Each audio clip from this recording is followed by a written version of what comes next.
Hello fantasy managers, welcome back to FPL Advice by BBobFC.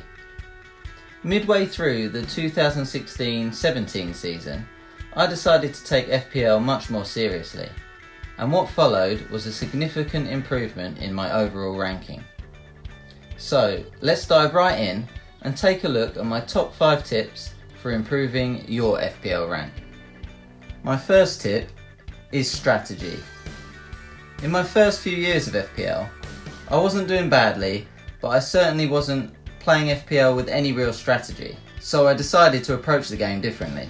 The first part was to try and maintain a balanced squad, so that I could move between formations with just 1 or 2 transfers. So I was picking players at price points where they are easily moved on to an alternative in that position.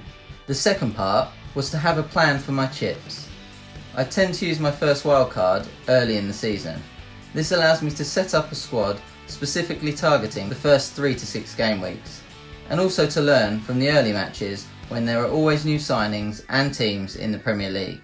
I then like to keep the rest of my chips, including the second wildcard, to help me navigate the blank and double game weeks that often arrive in the latter stages of the season. And the final part was to try and have a rough plan for several weeks ahead, so I can avoid taking too many -4 hits with my transfers. If you plan well enough, you can more often achieve the team you want without spending any points. My second tip is to use Fantasy Football Hub. I use my Fantasy Football Hub website membership every game week, and I find it extremely helpful. The Hub offers a whole host of articles, interactive tools and planners. I especially like to use the player comparison tool to help me with my transfers. And I always make sure that I read Chris Tan's captaincy article every week. Membership also allows me to access the famous Ben Crellin's FPL planning spreadsheet, which is very helpful when planning weeks ahead. The Hub are currently offering 30% off of all memberships up until the 14th of August. If this is of interest to you, then make sure you use the 30% off link in the description below. The third tip is to trust your gut. I highly recommend that you trust your gut when making your decisions. Of course, make use of all the advice on Twitter and websites like the Hub, but it is very important to use this to help make your own decisions.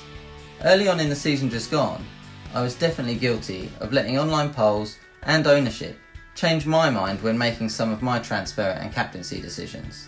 So in this season coming, I need to make sure that I trust my gut once again this season. There is also no better feeling than getting a decision right after trusting your instincts. And a wrong decision will always feel far worse if you go against those instincts. My fourth tip is to target fixtures.